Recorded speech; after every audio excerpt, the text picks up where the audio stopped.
ফারাক্কার ১০৯টি গেট খুলে দেওয়া হয়েছে, যার ফলে বাংলাদেশের নদীগুলোতে পানি বেড়ে যাওয়া শুরু হয়েছে। আগামী কয়েকদিনের মধ্যে সিরাজগঞ্জ, বগুড়া সহ উত্তরবঙ্গের বেশ কিছু জেলাতেও পানি ওঠার সম্ভাবনা রয়েছে এবং অনেকে এটাও আশঙ্কা করছে যে বন্যা কবলিত এলাকাগুলোতে পানি আরও বেড়ে যেতে পারে।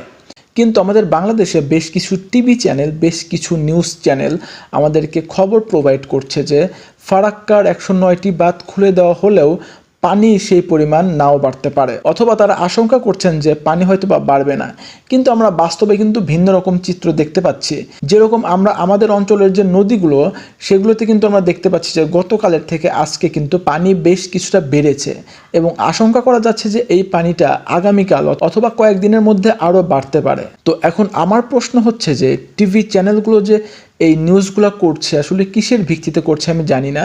কারণ হয়তোবা তাদের যে নিউজ চ্যানেলের রিপোর্টগুলো সেগুলো সব ঠিক আছে, কিন্তু আমরা প্র্যাকটিক্যালি কিছুটা ভিন্নতা দেখতে পাচ্ছি।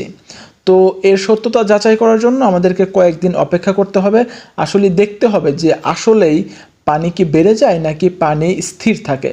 তো যাই হোক, আমার দেশবাসীর প্রতি একটি রিকোয়েস্ট থাকবে, সেটি হচ্ছে যে হয়তোবা পানি বেড়ে যেতে পারে, হয়তোবা আমাদের এলাকাও বন্যা কবলিত হতে পারে। তো আমরা সবাই যদি পূর্ব প্রস্তুতি নিয়ে থাকি তাহলে হয়তোবা আমরা এর থেকে কিছুটা হইলেও বাঁচতে পারবো। যদি আমরা পরিত্রাণ নাও পাই তবুও কিন্তু আমরা বিকল্প কিছু পথ খুঁজে পাবো যদি আমাদের প্রস্তুতি নেওয়া থাকে। তো যাই হোক, এই ছিল আজকের ভিডিও, এই ছিল আজকের কথোপকথন।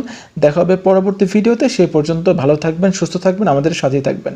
ধন্যবাদ সবাইকে।